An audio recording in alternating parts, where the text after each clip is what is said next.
Priya's कुकिंगला subscribe करा आणि बाजूची बेल आयकॉन क्लिक करा, त्यामुळे येणाऱ्या व्हिडिओची नोटिफिकेशन तुम्हाला मिळेल। थंडी वाढली की शरीराला हवी असते एक्स्ट्रा एनर्जी आणि इम्युनिटी बूस्ट। आज आपण बनवणार आहोत हिवाळा स्पेशल डिंकाचे लाडू, गोंद लाडू, जे देतात ताकद, ऊब आणि संपूर्ण कुटुंबासाठी हेल्दी पोषण। पण रेसिपीला सुरुवात करण्याआधी व्हिडिओला लाईक करा आणि व्हिडिओ शेवटपर्यंत बघा। हे डिंकाचे लाडू मोस्टली हिवाळ्यात, पावसाळ्यात करतात। खरं तर मुंबईला खूप थंडी नसते, पण यावेळेस बऱ्यापैकी थंडी आहे, त्यामुळे माझ्या चॅनलवर मी ही रेसिपी अपलोड केलेली आहे। अगदी परफेक्ट टेक्स्चर, गव्हाचं पीठ न वापरता तयार केले आहेत लाडू। चला तर रेसिपीला सुरुवात करूयात। डिंकाचे लाडू बनवण्याकरता मी इथे एक कढई घेतलेली आहे, त्यात आपण तूप घालून घेऊयात। पाहिजे तेवढं तूप घाला। मी मोठे 4 ते 5 चम्मच तूप घालून घेतलेला आहे, कारण याच तुपामध्ये आपल्याला सर्व साहित्य तळून घ्यायचे आहे। तूप छान तापलेला आहे। तुपामध्ये लाडूचा मेन हिरो डिंक म्हणजेच गोंद घालून घेते आहे। याला छान फुलेस्तोवर आपल्याला तळून घ्यायचा आहे। याचा डबल होतो, दुप्पट फुलतो, बघू शकता। नायलॉन साबुदाणा आपण तळून घेतो तसाच हा दिसतो आणि आपल्या शरीरासाठी, हाडांसाठी खरं तर फार उपयुक्त आहे। सांधे मजबूत करतो, तसेच प्रसूतीनंतर, डिलिव्हरी नंतर महिलांना विशेष उपयुक्त असतो। तसेच शरीराची ताकद वाढवतो, थंडीमध्ये ऊर्जा टिकवून ठेवतो हा डिंक। तसेच लहान मुलांना असो की घरातल्या प्रत्येक व्यक्तीला अगदी हा लाडू खूप पौष्टिक आहे। संपूर्ण मी डिंक तळून घेतलेला आहे, काढून घेऊया। त्याच तुपामध्ये मी 1 वाटी बदाम घालून घेते आहे। बदाम सुद्धा आपल्याला तुपामध्ये खमंग परतून घ्यायचे आहे। बदाम मेंदूची ताकद वाढवतो, तसेच शरीराला ऊर्जा देतो।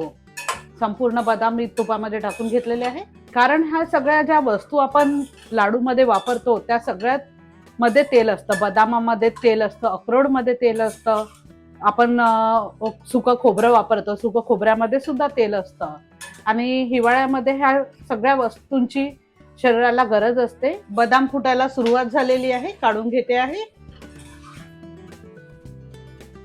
त्याच तुपामध्ये आपल्याला मखाना सुद्धा कुरकुरीत होईस्तोवर भाजून घ्यायचा आहे, तळून घ्यायचा आहे। मखान्यामध्ये सुद्धा खूप कॅल्शियम असतं, हाडांच्या मजबूतीसाठी मखाना खूप उपयुक्त ठरतो। कधी कधी गावामध्ये मखाना मिळत नाही, तर तो स्किप केला तरी चालेल, पण जेव्हा मिळेल मखाना तर नक्की वापरा।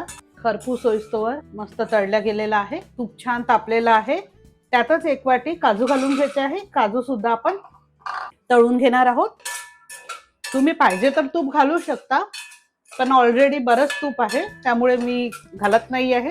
काजूचा कलर बदललेला आहे, खमंग असे परतून घेतले आहेत, हे सुद्धा काढून घेऊया। त्याच कढईमध्ये मी पिस्ता सुद्धा घालून घेते आहे, पाऊण वाटी। सर्व साहित्य 1 वाटी घेतलं होतं, हे सुद्धा खमंग परतून घेऊया। थोडं जस्ट मी तूप घालते आहे, 1 चमचा। पिस्त्याचा कलर सुद्धा बदललेला आहे, या स्टेजला काढून घेते आहे। त्याच कढईमध्ये थोडं तूप उरलेलं आहे, त्यात मी 1 वाटी अक्रोड घालून घेणार आहे। अक्रोड मध्ये सुद्धा तेल असतं, अक्रोड तेल आपण नेहमी वापरतो। तसेच हृदय मजबूत ठेवण्यासाठी, स्मरणशक्ती वाढवण्यासाठी अक्रोड नेहमी खातात आणि लाडू मध्ये टाकलं तर मुलांना कळत पण नाही त्यात अक्रोड, बदाम, काजू एवढे जिन्नस होते।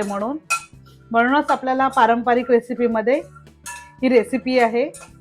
ज्या सीझन मध्ये जे खायला हवं ते शरीरासाठी खरंच उपयुक्त ठरतं। 5 ते 7 मिनिटं छान अक्रोड परतवून घेणार आहे। अक्रोड सुद्धा मी काढून घेते आहे।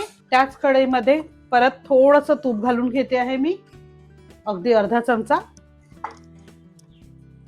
त्यातच आपल्याला खसखस सुद्धा भाजून घ्यायची आहे, कारण खसखस सुद्धा या दिवसांमध्ये खूप पौष्टिक असते। व्हिडिओ करता करता माझा मुलगा आलेला आहे, कारण आपण जे घरी करतो तेव्हा कुणी ना कुणी येतच असतं। ऑफिसमध्ये गेलं तर हे त्रास होत नाही, पण घरून शूट करताना लगेचच घरी कुणीतरी येतं। खसखस सुद्धा छान परतवून घेते आहे।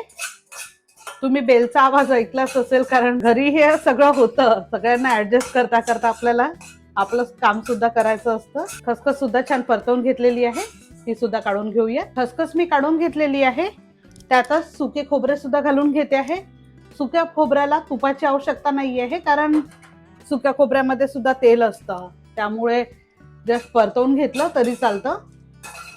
आणि ऑलरेडी सगळे आपण जिन्नस तुपामध्ये परतवून घेतलेले आहे, त्यामुळे तुपाचं प्रमाण त्यात आहे. 2 ते 3 मिनिटं छान खमंग परतवून घेऊया. खोबऱ्याचा सुद्धा कलर बदललेला आहे, हलका तांबूस रंग आलेला आहे. या स्टेजला खोबरे सुद्धा मी काढून घेते. त्यानंतर त्याच कढईमध्ये परत अर्धा चमचा मी तूप घालून घेते आहे. अगदी अर्धा चमचाच झाला. त्यानंतर खारकेचे तुकडे करून घेतलेले आहे, ते सुद्धा खमंग परतवून घेऊया. खारीक सुद्धा हाडांना मजबूती देते, स्नायूंना ताकद देते. त्यामुळे पूर्वजांपासून, पूर्वीच्या काळापासून आणि जेव्हा डिलेव्हरी होते आणि बऱ्याच स्त्रियांना त्रास होतो, नॉर्मल असो सिझर असो, तशा याच्यात सुद्धा हे लाडू देतात आणि अशक्तपणा सुद्धा भरून काढते हे लाडू. आणि हिवाळ्यात तर हमखास करतात. 3 ते 4 मिनिटं परतवून घेतलेले आहेत, हे सुद्धा आपण काढून घेणार आहोत. परत मी तीच कढई घेतलेली आहे. यात परत 1 चमचा तूप घालून घेते आहे. या तुपामध्ये आपल्याला नाचणीचं पीठ परतवून घ्यायचं आहे. पारंपरिक रेसिपी म्हटलं तर गव्हाचं पीठच वापरतात, पण आपण काहीतरी थोडं इनोव्हेटिव्ह करूयात. इनोव्हेटिव्ह म्हणजे मला आवडतं रेसिपींमध्ये काहीतरी ट्विस्ट द्यायला. नाचणीच्या पिठामध्ये कॅल्शियम भरपूर प्रमाणात असतं आणि जेव्हा आपण डिंकाचे लाडू करत आहोत, कंबरदुखीसाठी खूप पोषक आहेत, खूप महत्त्वाचे आहे.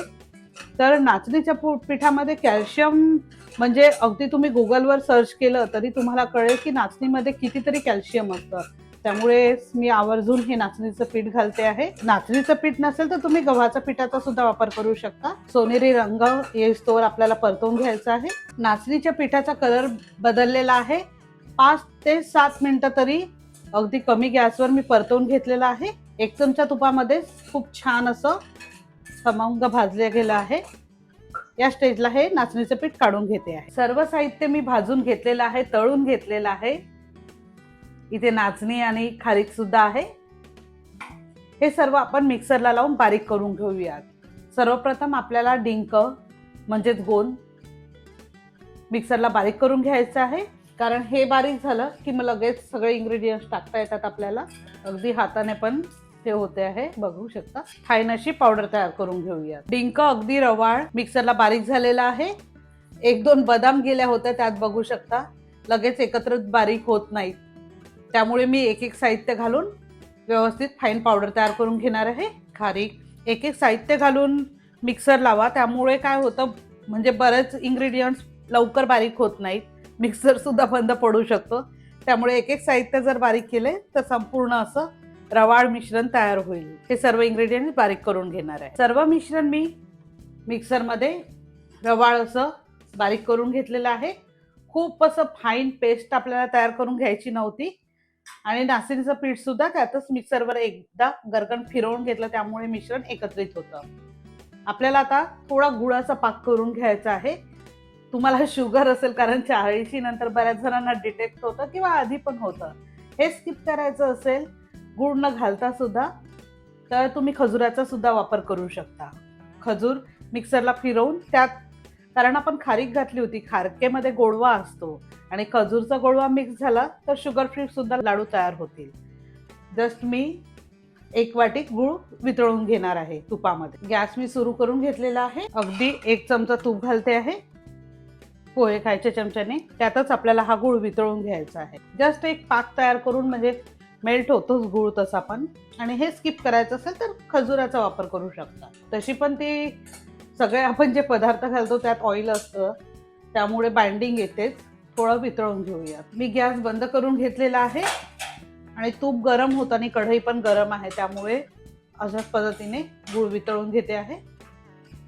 अगदी चमच्याच्या साहाय्याने तोडून घेऊ शकता. गूळ पूर्णपणे विरघळला गेलेला आहे. अशा प्रकारे त्यात घालून घेऊया. त्यानंतर यात सुंठ मी किसून घालते आहे, कारण सुंठ गरम असतं, या दिवसात खूप उपयोगी ठरतं. सुंठ सुद्धा किसून घातलेलं आहे आणि गूळ आहे त्यामुळे जायफळचा वापर करते आहे. जायफळ सुद्धा किसून घालूयात. अशा प्रकारे एकत्रित मिक्स करून घेऊयात. हे जस्ट थोडं थंड होऊ देते आहे आणि हाताने एकत्रित मिक्स करून लाडू वळायला घेऊया. अगदी पौष्टिक असे आपले लाडू तयार होणार आहे. डिंकाचे लाडू. मिश्रण जरा कोमटच आहे. या स्टेजला एकत्रित मिक्स करून घेते आहे. सर्व साहित्य एकत्रित लागायला हवे अशा प्रकारे याचे आपण लाडू वळून घेऊया.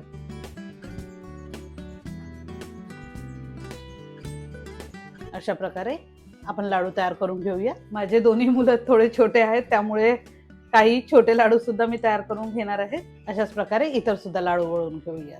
आपले तेवढ्या मिश्रणाचे 27 लाडू वळून तयार झालेले आहे. हा अगदी छोटा माझ्या वरदसाठी केलेला आहे आणि त्यापेक्षा थोडा मोठा हा अवनीससाठी आहे. बाकी सगळे मीडियम साईजचे लाडू रेडी झालेले आहेत. प्लेटिंग करून घेऊयात. तुमच्याकडे हेच लाडू कशा पद्धतीने करतात नक्की कमेंट करून सांगा. अशाच पारंपरिक आणि सीझनल रेसिपीसाठी प्रियाज कुकिंगला सबस्क्राईब करा, बाजूची बेल आयकॉन क्लिक करा, व्हिडिओला लाईक करा, हाईप करा आणि जास्तीत जास्त लोकांपर्यंत शेअर करा. पुन्हा भेटू नेक्स्ट टेस्टी आणि हेल्दी रेसिपी सोबत. धन्यवाद.